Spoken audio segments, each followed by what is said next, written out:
Hey everybody, so recently I made a video, do not buff Riven. Someone else made a video, the even bigger controversy, where he disagreed with me and said that we should buff Riven. I disagree with that, and through watching his video, there were a couple points in his video that I thought were very, very wrong. And I thought, funny, free content to disagree with other YouTubers.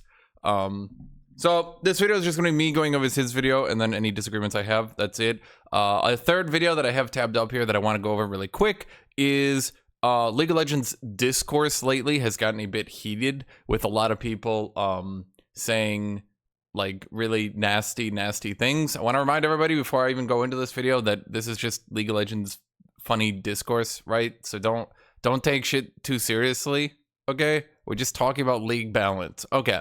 So I made this video, do not buff Riven, and I made it one take, 39 minutes. He made a video in 4 minutes. So I'm going to try to go through this as quickly as I can to try to match his time. So we're going to try to go through this in 10 minutes or less. So okay. One day after that insane Riven Reddit post that I made, I'm going to actually address the buffs themselves. Her QAD ratio increased from 45% to 65% to 50% to 70%, and her R bonus AD increased from 20% to 25%. So a lot of people don't notice that AD ratio buffs are actually rather significant and can significantly impact the champion, because as I've mentioned before, if a champion lives with 100 HP, they can turn and kill you. If a champion dies, they're dead. Dead champions generally, but not always, can't fight back, okay? So it's just, even though AD ratio buffs, like on paper, you look at it and you're like, I'm only getting 5 to 10% more damage. What is that going to do, right? Even though on paper it looks like that, like increasing your AD, like from your ultimate, which then increases the AD ratio on your Q, this can add up. And especially because Riven has like AD ratios on AD ratios, right? Like her auto attack procs her passive, which has an AD ratio. So when she ults, you know, blah, blah, blah, blah, blah, blah, blah. Basically, if we're looking at a champion doing 100 to 300 more damage on their combos throughout the game, that can be the make or break into whether or not you kill a champion. Okay. I also said these were pretty conservative buffs because they're looking at other ways to fix her problems. And I'll be the first to say that this is an unwanted and pretty lazy fix. Obviously. And yeah, I think that's the whole point, is that Riot just ran in and they said buffer AD ratio, which, you know, to be blunt, I think Riven players do have an argument that Riven like is weaker into tanks and stronger into squishies. But on the other hand, Riot has seemed to like, they want to like double down on that for some reason. They just like counterpick meta. I don't think counterpicking is good, but in their mind, Riven being weak to certain champions, like let's say Malphite, Quasante, champions she can't exactly chew through, but then being strong into certain champions like Yone that she can stun and two-shot, Riot just seems to think that's good gameplay. It's dumb, bad gameplay, but yeah. And since I originally made my video, I just want to go through this real quick. Riven's win rate through Riven mains generating more interest and generally games clearing out. Her win rate at Masters Plus as of now. So I'm gonna shift refresh here, so this clears out my entire cache. You can see her win rate at Masters Plus, average for Masters Plus, is 50.91%. So to be blunt, at 15th highest pick rate, 50.91% win rate, it's not like she's not weak. Especially as a supposed, if you want to say that she is a high skill champion, then, you know, as a champion who has combos and things that you need to learn, unfortunately, champions with higher skill floors, even if their combos like aren't that hard to go through, merely having combos often does mean that your win rates tend to be lower. I'm not going to be upset about doing more damage on Riven, but all the Riven community really asked for was a way to deal with armor. This user on the subreddit even ran some numbers showing that with So here's the other problem. If Riven can deal with armor, if we're talking about giving Riven like a 5 to 10% damage buff, how much of a damage buff do you think giving her armor pen would be? A lot more than 5 to 10%. And by clearing up her counter picks, by making it so the Poppy matchup was way more winnable for Riven, her win rate would start going way higher. If she can no longer get counterpicked, it would go way higher. Now I want to talk about this 120 AD because I saw this and I laughed. Now, to be clear, my most played champions are Aatrox, Renekton, and Camille. I just want to say that going forward into the future. But I laughed at the whole like 120 damage, like, oh, but at 120 damage, she really doesn't get that much more damage. Because like, okay, let me just show you. I'm just gonna show you this. These runes are fine.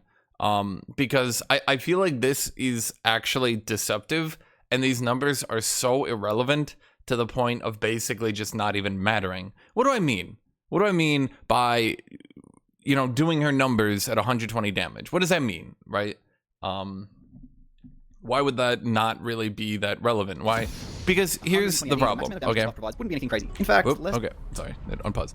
Let's look through this, okay? I currently have 75 damage. If we're judging a champion at 120 damage, let me go to level 5. I'm gonna buy a Doran's Blade or a Longsword, doesn't really matter. And then I'm gonna buy a pickaxe. And you can currently see I have 119 damage with a Longsword and a pickaxe, which is very achievable by level 5. That means with Conqueror, let me get a target dummy here. That means with Conqueror, I could literally, sorry, I can't do fast Qs, right? I now have 136 damage. That means this number, this 120 AD, guys, you can literally get more than 120 damage before you even get your ultimate. So running these numbers and saying these aren't really that big a deal because look at her damage with 120 AD, well, this is like so irrelevant to the point of uselessness. This is like so insignificant, it doesn't even matter. Like, how about the numbers? Here, let me just, I'm gonna buy the full Gore Drinker here. Let's buy boots here. Let's get to level 9, right? Is this a fair thing to do here? We can now see I have 150 damage. So I'm literally just Gore Drinker Riven. I'm not even, guys, I'm not even Ravenous Hydra Riven. I'm literally comparing to Gore Drinker Riven.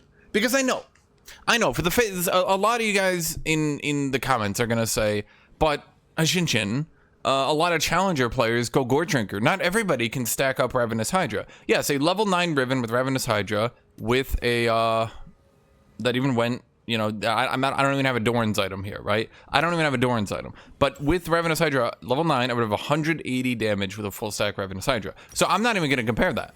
Let's just look at a Gore Drinker. A Gore Drinker without even a Doran's item is 150. So what I'm trying to say here is, I'm just trying to put this as blunt as possible. Saying that this buff is not significant because 120 damage would be like me saying the damage, but Trundle getting 1 more damage per level isn't that big a deal, because if you look at his level 5 damage, it's only 30 more in an entire rotation, right? It's so irrelevant to the point of uselessness. AD, the max amount of damage this buff provides wouldn't be anything crazy. In fact, less than half a Doran's Blade worth of health. Anyway, to this, yes, at what? At level 5. Yes, at level, guys, I promise you, at level 6, you're getting an extra Doran's Blade of damage. Now, does that really sound insignificant? It only gets more as the game goes on, and we're already admitting you get level 6, you have a pickaxe, you have your longsword, right? And in that situation, you would already be at about 140 damage with a full stack Conqueror. But screw it, let's say no full stack Conqueror, right? Let's say you just run in there, 120 damage, level 6, longsword. In fact, it would be more like 122 damage at level 6, right? So you're 122 damage, level 6, pickaxe, longsword, you run in, you get an extra Doran's Blade of damage, right? So that's not insignificant. The community was obviously pretty outspoken, but none more than the #1 Riven fan Hashinshin. Before we go, Hashinshin, everything in this statement is true. I had to say, I need to introduce the sponsor for this video. I'm not gonna give his sponsor extra time. I don't get paid. If you don't know who Hashinshin is, he's an Aatrox, Cassante, Renekton, and Jax player. Funnily enough, the 4 strongest top laners at the moment in terms of Worlds presence. Now, okay, now here's a problem with this statement. There's 2 problems with this statement. Actually, really 3 problems with this statement. I'm gonna literally write them down. Okay. Worlds isn't solo queue. The best champions in Worlds are not the best champions in solo queue, which I can think we all agree on, because funnily enough, the 4 strongest top laners. The strongest top laner in solo queue, or sorry, the strongest champion in Worlds is Rumble. Not any of these champions, it's Rumble. Isn't Rumble literally 100% pick ban? I don't even watch Worlds and I know that. So that's deceitful. But second off, yeah, of course I play the best champions. Why wouldn't I? You know, if I don't play Cosante, I get Cosante'd. If I'm not the Cosanter, then I'm getting Cosante'd. But even with that in mind, I have recently started to feel bad because of specifically statements like this. And I have started to feel bad, and I thought, okay, well, I don't want to be known as the Cosanter abuser, right? So what did I do? I literally just dropped him.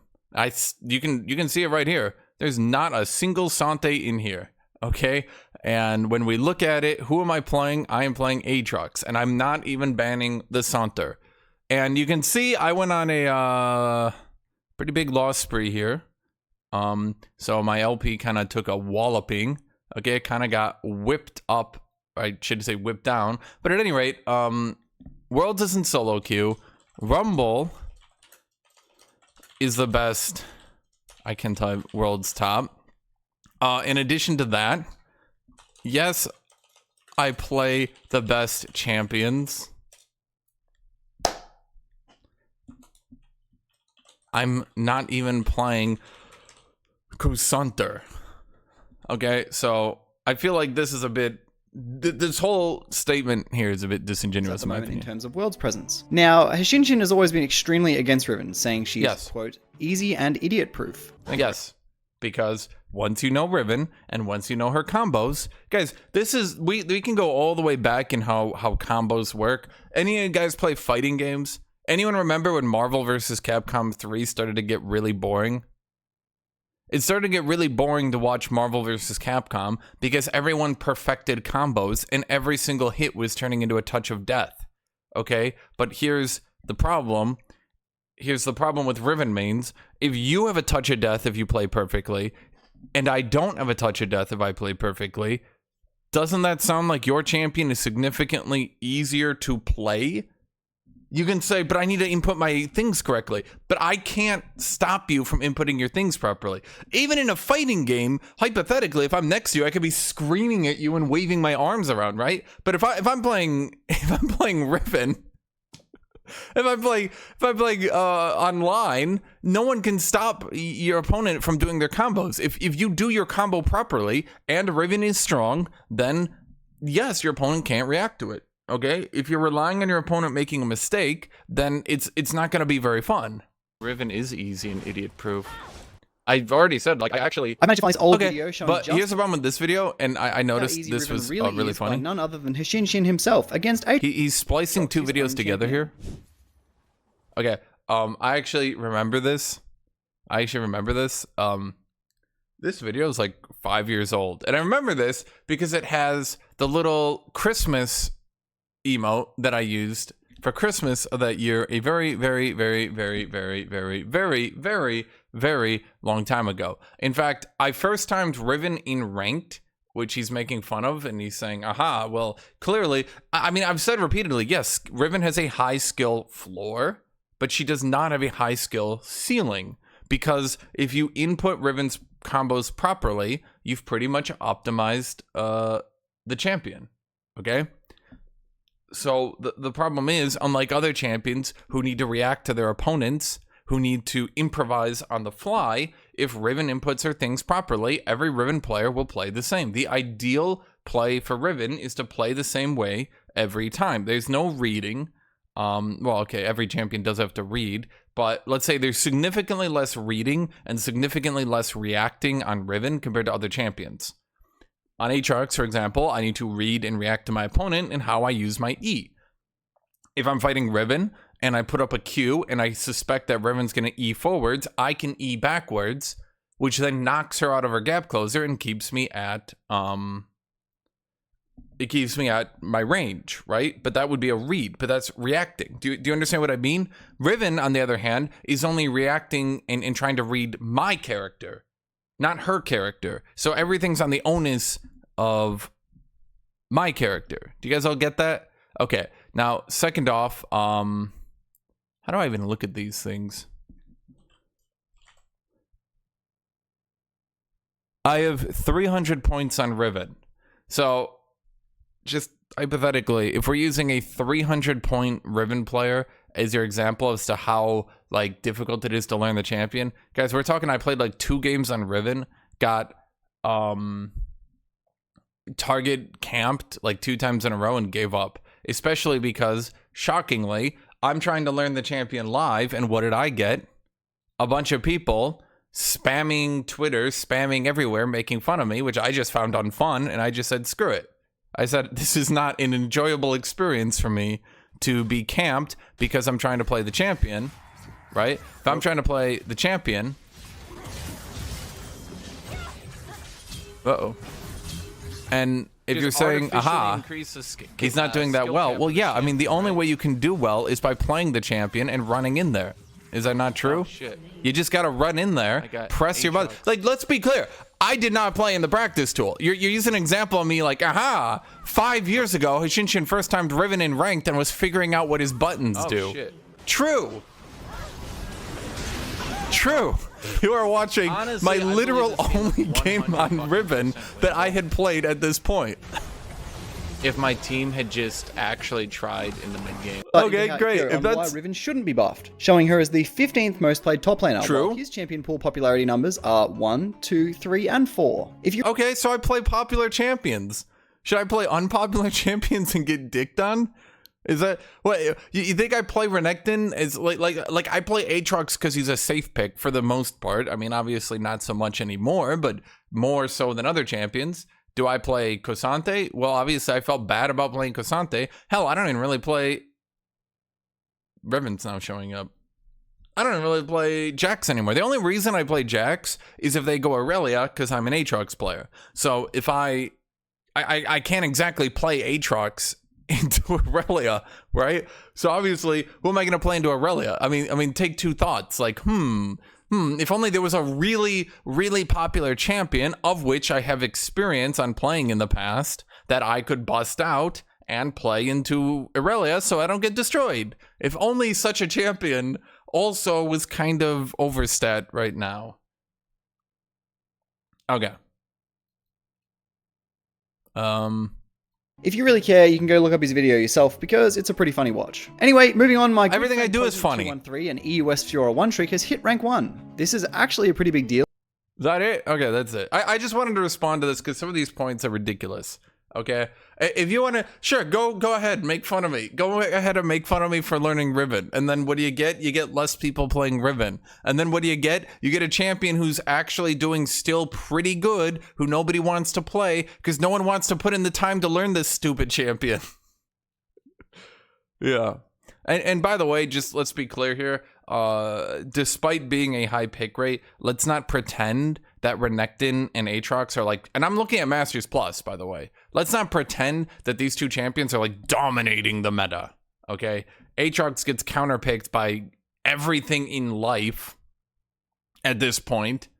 And Renekton, despite being a kind of safe first pick, is not really good anymore because 4 MR on a Drain Tank ended up being actually rather significant because the amount of champions who do percent health damage in magic damage is actually way higher than you think. Of the top 10, Aatrox, Jax, Yone, Jace, and Rummel all do percent health magic damage, meaning a champion who loses magic resist and mostly builds health tends to do significantly worse. Yes, no, you probably never stopped to think that half of the top 10 picks do percent health magic damage, did you? You never actually stopped to think that's why Renekton's win rate plummeted so hard. Anyway, that's my video. That's my response. Let's keep in mind to not be weird in comments. Thank you, everybody. Bye-bye.